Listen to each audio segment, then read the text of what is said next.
NDTV India पर जो report मैं अब आपको अब दिखा रही हूँ, इस रिपोर्ट में छात्रों ने एक बेहद चौंकाने वाली बात कही है। सीधे आप तक पहुँचाऊंगी। मंच पर लगातार छात्र डटे हुए हैं और नारों में भी और तेज़ी दिखाई दे रही है। इन सब के बीच देखिए मार्च हो गया।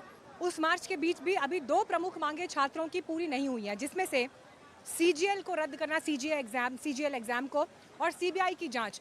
लेकिन मुख्यमंत्री सदन से कह रहे हैं कि हमने छात्रों की मांगे मान ली हैं। बीती रात क्या हुआ? 12:30 बजे से 1 बजे के बीच यहाँ पर स्टेट एडमिनिस्ट्रेशन के प्रमुख चेहरे पहुंचे और स्टूडेंट से बात की। लेकिन आज स्टूडेंट्स ने यह कह दिया है कि हमें डराने धमकाने की कोशिश हुई है। आखिर क्या चल रहा है छात्रों के बीच और स्टूडेंट्स के बीच? और कहीं विश्वास की ये खाई इतनी तो नहीं गहरा दी गई है कि आज के दिन में, आज की रात में कोई और चौंकाने वाला फैसला आपको दिखाई दे सकता है? इस पर हम सीधे स्टूडेंट से ही बात करेंगे। बीती रात हमने देखा यहाँ पर स्टेट एडमिनिस्ट्रेशन पहुँचा। वो ये कह रहे हैं, आज मेरी ही डिबेट में ये सवाल उठ गया कि हम कोई अनहोनी ना हो जाए या कोई असामाजिक तत्व यहाँ गड़बड़ पैदा ना कर दें। बीती रात भी आजमगढ़ के एक लड़के को जिसने मास्क लगा रखा था उसे डिटेन किया गया। ये चल क्या रहा है? ऐसा क्यों किया प्रशासन ने? आप लोगों की अंडरस्टैंडिंग क्या है? सरकार अपनी प्रशासन के तहत वो अपनी शक्ति के तहत शक्ति का उपयोग करके बच्चों को दबाना चाहता है और ये अनशन को, जो हमारा पीसफुल अनशन को दिशा भ्रमित करना चाहता है, डराना चाहता है, धमकाना चाहता है और वो छात्रों को बांटना भी चाहता है। सरकार जिस तरह से रवैया अपनाना चाहती है और जो चाह रही है वो बिल्कुल सही नहीं है, छात्रों के हित के लिए नहीं है। और हम कल की बात उन्होंने ऐसा क्या कहा जिसको आप डराने या धमकाने की कैटेगरी में? छात्रों से जिस तरह से कह रहा कि आपका अपना फ़ोन नंबर दो, आप जिस थाने में आपका थाना किसके अंडर में आता, कौन सा थाना है, आपका पापा का नाम क्या है, एड्रेस क्या है और क्यों कर रहे हो यहाँ पे, कहाँ से आए हो, तमाम चीज़ें पूछा जा रहा है। और जिस तरह से उससे छात्र भयभीत हो गए, डर गए और इवन पूरे लश्कर के साथ आए हैं। आपको बात करना था, आप दिन में आते, पूरी लाठी डंडा फोर्स के साथ आने की क्या जरूरत थी? आप अगर कितनी फोर्स थी मैम, ठीक ठाक थी फोर्स, उतना 50 के आसपास में मैम। और चौराहे पे भी बहुत सारे लोग खड़े थे, बहुत सारे पुलिस फोर्सेस चौराहे पे भी खड़े तो थे। आपको क्या लग रहा है, यहाँ से हटाने के इरादे से आए थे आप? मैम बिल्कुल हटाने के इरादे से आए थे मैम। वो गन लेके क्यों आए थे मुझे ये नहीं समझ में आ रहा था। Do we look like terrorist? हम लोग कोई टेररिस्ट या कोई आतंकवादी कोई संगठन से तो जुड़े हुए हैं नहीं। यहाँ ना कोई पॉलिटिकल पार्टी है, ना कोई पॉलिटिकल लीडर है, यहाँ सब जेन्युइन स्टूडेंट है। तो यहाँ पर मैम गन लाने का मतलब क्या ज़रूरत था? अच्छा, रात 10 साढ़े 10 बजे तक मैं यहाँ पर थी। उस समय तक यहाँ पर करीब मेरे को लगता है 150 से 200 के आसपास स्टूडेंट्स थे। जिस समय वो लोग आए उस समय कितने स्टूडेंट्स रहे होंगे आप? उस समय स्टूडेंट थोड़े से संख्या कम थी, 50 के आसपास रहे। 50 के आसपास थी, 50 के आसपास थी। और वो इस तरह से बात कर रहे थे तो ताकि बच्चे डर के यहाँ से छोड़ जाए। इवन वो छोड़ कह भी रहे थे कि अब हो गया, तुम अनशन खत्म करो, बहुत हो गया तुम्हारा। तो ये इस तरह का लहजा, इस तरह से बात करना या डराना धमकाना, ये कतई अच्छा नहीं है। आपने ये बोला कि डराया धमकाया जा रहा है और स्टूडेंट्स को बांटने की कोशिश हो रही है कि जेएसएससी पर हमने जेपीसीएल पर मांग ली है तो ठीक है, वो वाले चले जाएं, बाकी लोग यहाँ रुके हैं तो वो अपना करते रहें। तो ये बांटने की थ्योरी के पीछे क्या आपको कारण दिखाई दे? आंदोलन को कमजोर करना चाहता है कि बच्चे अगर बढ़ जाएंगे तो कुछ बच्चे अगर रहेंगे यहाँ पे तो उनको इजीली वो मार पीट के भगा सकते हैं, उन पे लाठीचार्ज कर देंगे, डर से वो भाग जाएंगे, कुछ बच्चे रहेंगे।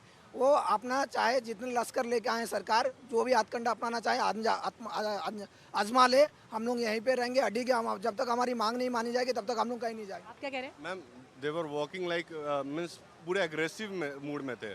मतलब ऐसे टहल रहे थे ना जैसे बच्चों को धमकाया जाता नहीं है कि पेरेंट्स कैसे बच्चों को धमकाने के लिए आसपास में टहलते हैं, वैसे टहल रहे थे, आगे पीछे कर रहे हैं। बच्चों को एक बच्चों को ये इंडिविजुअल अकेले करके बात कर रहे हैं। आपको बात करना था, आप उस टाइम आते जब हमारे साथ सब पूरे मतलब सारे स्टूडेंट्स थे।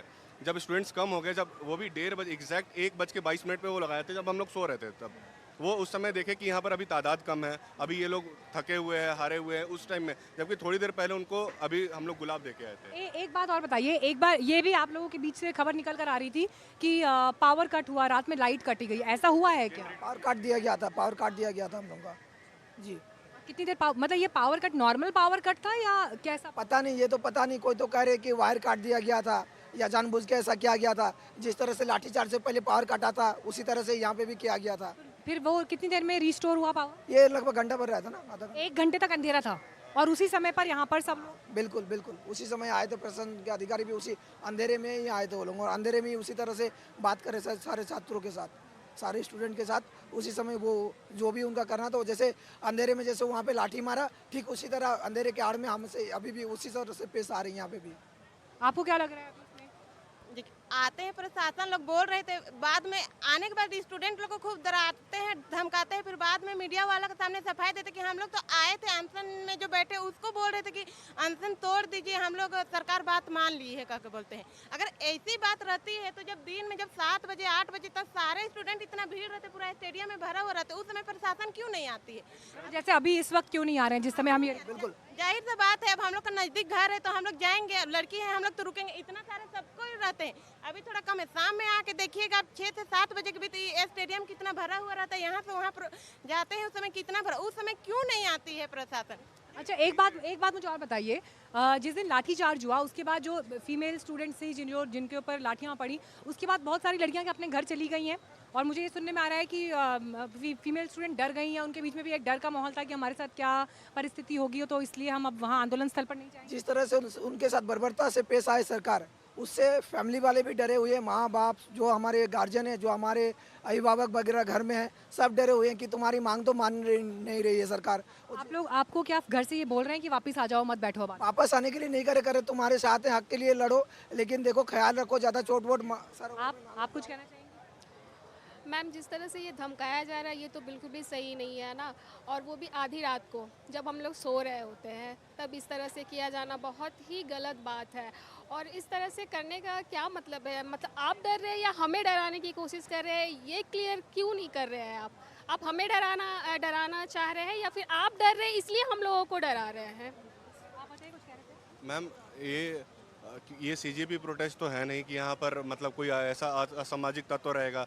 यहाँ पर जेन्युइन मैम सारे स्टूडेंट्स हैं और यहाँ पर मतलब कोई भी हम लोग के ये झारखंड और बिहार की मिट्टी से ना मैम, मतलब संस्कार हमारे माँ बाप बचपन में ही हम लोगों को सिखा देते कि अपने बड़े से कैसे बात करना है। तो we treat police like our father, मतलब हमारे पिता से जैसे मेरे पापा भी पुलिस में है, तो मैं जैसे अपने पिता को ट्रीट करता हूँ वैसे उन लोगों को भी ट्रीट करता हूँ।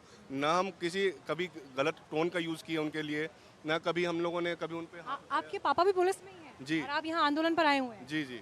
तो घर में आपके भैया पुलिस? मेरा भैया सब इंस्पेक्टर है, रांची में ड्यूटी था। जिस दिन हमें लाठीचार्ज किया गया तो उस दिन भैया का ड्यूटी था।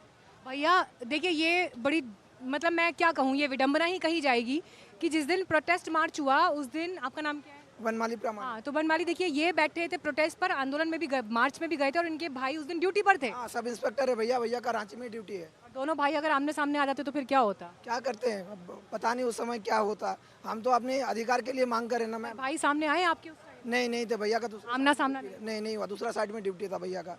इवन भैया बोल रहे थे ख्याल रखना, क्योंकि लाठी से बचना, अगर मुंडी वुंडी में मार दिया, क्योंकि वो जो मारते हैं जब लाठी चाह रहा है तो ये नहीं देखते हैं कि कौन है क्या नहीं, और मारता सर पे अगर लग गया तो जान का जोखिम हो जाएगा। करा सर बचा के, क्योंकि मारेगा तो पक्का तुम लोग गोल। मैं तो अभी जितनी बार इमेजिन करके सोच रही हूँ कि अगर बैरिकेड के इस तरफ आप खड़े हैं और आप बैरिकेड के उस तरफ आपके भाई खड़े हैं, तो ये अपने आप में कैसी एक अग्नि परीक्षा की घड़ी रही होगी। उस समय आंसू के अलावा कुछ नहीं होता हमारे पास, शब्द नहीं होते, ना तो वो मार पाते ना तो मैं कुछ पर।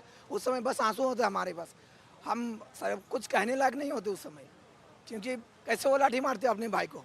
हम तो गलत मांग नहीं कर रहे ना, हम तो अपने जस्टिस के लिए यहाँ पे खड़े, जो भी बच्चे हैं, हम तो गलत नहीं है ना।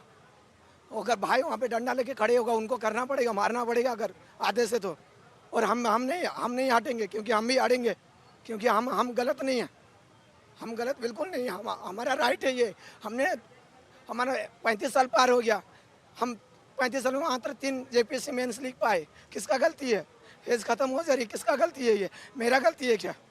ये मेरा गलती तो नहीं है ना, ये सरकार का रिस्पॉन्सिबिलिटी है। सरकार का अकाउंटेबिलिटी नहीं दिखाते। 35 साल में मेरे को कम से कम 10 एग्जाम तो दे पाते। 2016 से मैं तैयारी कर रहा हूँ, एज खत्म हो जा रहा है। 35 के बाद मैं ऐसे स्वतः बाहर हो जाऊँगा, कौन रिस्पॉन्सिबिलिटी लेगा इसका कौन जवाब देगा? कल दिन मैं कहीं का नहीं रहूँगा। जब मैंने 10 साल दिया, इसका कोई एक्सपीरियंस सर्टिफिकेट मेरे को देगा कि आपने जो पढ़ाई किया, जो आपने इंटरव्यू दिए, जो आपने मेंस लिखे, इसका कोई सर्टिफिकेट देगा मुझे? नहीं देगा। आप हिम्मत रखो, पहले आप ये देखो कि आपके साथ कितने आपके साथी बैठे हैं जो आप ही के तरह की परिस्थितियों से गुजर रहे हैं और वो हिम्मत बनाए हुए हैं कि लड़ना है। आप लोगों ने लड़ने का जो परिचय पूरे देश को दिया है, मैं समझ सकती हूँ कि आप लोग 19 दिन से आंदोलन पर बैठे हैं, तो आंख में आंसू भी आएगा, आवाज़ भी लड़खड़ाएगी, हाथ भी कांपेंगे, डर भी लगेगा, लेकिन उसके बाद भी आप यहाँ बैठे हुए हैं भगत सिंह जी की तस्वीर के साथ और शहीद बिरसा मुंडा की तस्वीर के साथ। तो ये बताती है कि आपकी जड़ें कहाँ पर हैं। मैम, हमें जो हौसला मिलती है, ये हमारे जो पूर्वज हैं, जो हमारे आइडल है, भगत सिंह है, सुभाष चंद्र बोस है, महात्मा गांधी है, हमारे शुद्धू कानू है, बिरसा मुंडा है, शिबू सोरेन है, उन्हीं के आदर्शों को हम मानते हैं। आप 19 दिन हो गया हमारे यहाँ पे आपको अमर्यादित भाषाओं एक भी नहीं सुनी होगी। और ये बात मैं पहले दिन से कह रही हूँ, बल्कि एक जर्नलिस्ट के रूप में जो मेरा भी अनुभव इन छात्रों के बीच कवरेज का रहा, जिस संयम की परीक्षा इन्होंने दी है, जिस संयम को इन्होंने निभाया है, वो एग्जेम्पलरी है, उसकी मिसाल देने के लायक है। लेकिन मैंने खुद कभी नहीं सोचा था कि मुझे ऐसी केस स्टडीज़ मिलेंगी कि जहाँ परिवार के सदस्य पुलिस में हैं, वही पुलिस जो इन्हें रोकने के लिए खड़ी है, सगे संबंधी हैं और उनके साथ एक भाई विरोध में खड़ा है और एक भाई सरकार के प्रशासन की वर्दी में खड़ा है। ये आपको कोई फिल्मी कहानी लग सकती है, लेकिन ऐसी कहानियाँ झारखंड में, रांची में इस वक्त बिखरी हुई हैं। और इसीलिए मैं बार बार कह रही हूँ कि ये मामला आप सिर्फ रांची तक, जेपीएससी तक, जेपीएसएससी तक सीमित मत समझिए। ये बहुत बड़ी समस्या है और ये आज की समस्या नहीं है। आप 10-15 साल का जो कठिन समय इन लोगों ने देखा है, ये उसका दर्द है जो इनसे फूट रहा है। अब एक मैं आपकी लीडरशिप को लेकर सवाल पूछना चाहती हूँ। देवेंद्र महतो को उस दिन हॉस्पिटल ले जाया गया था, अभी क्या स्टेटस है उनका, अभी कहाँ पर है वो? उनका अभी भी हॉस्पिटल में ही है मैम, वो अभी भी साथ बने हुए हैं वो आपके? हाँ, अभी भी आंदोलन में साथ हैं। वो करे जैसे ही मैं ठीक हूँगा मैं आ जाऊँगा, आप लोग तब तक आराम से पीसफुल। ऐसा तो नहीं कि इस यहाँ पर छात्रों के बीच कोई डिवाइड करने की कोशिश की जा रही है या किसी तरह का कोई मतभेद जो है? भले हमारे टेंट अलग अलग हो सकते हैं, मल्टीपल टेंट हो सकता है, पर इस आंदोलन का आत्मा एक है, हम सब एक हैं, हमारी मांग एक है, तो आत्मा को खंडित नहीं किया जा सकता मैम। तो अगर आप देखें इधर जो उधर 2 टेंट है, इधर 1 टेंट है, तो ठीक है, हमारी बात पर एक है। हम छात्रों के हित के लिए, छात्रों के भविष्य के लिए, झारखंड के भविष्य के लिए हम बिल्कुल एक आवाज़ में, एक सुर में, एक लाइन में बात करेंगे। तो देखिए, ये स्टूडेंट्स की इस वक्त की आवाज़ है, बीते रात के अनुभव है कि हमें डराया धमकाया जा रहा है, नाम पते पूछे जा रहे हैं, लेकिन उसके बावजूद भी हम यहाँ बैठे हैं। रिक्वेस्ट सिर्फ इतनी है कि मांगों को सुना जाए और इनके बेहतर भविष्य के लिए एग्जाम्पलरी कदम यहाँ से लिए जाएं। कैमरा पर्सन जेवियर थॉमस के साथ मीनाक्षी कंडवाल, एनडीटीवी इंडिया के लिए रांची धरना स्थल से।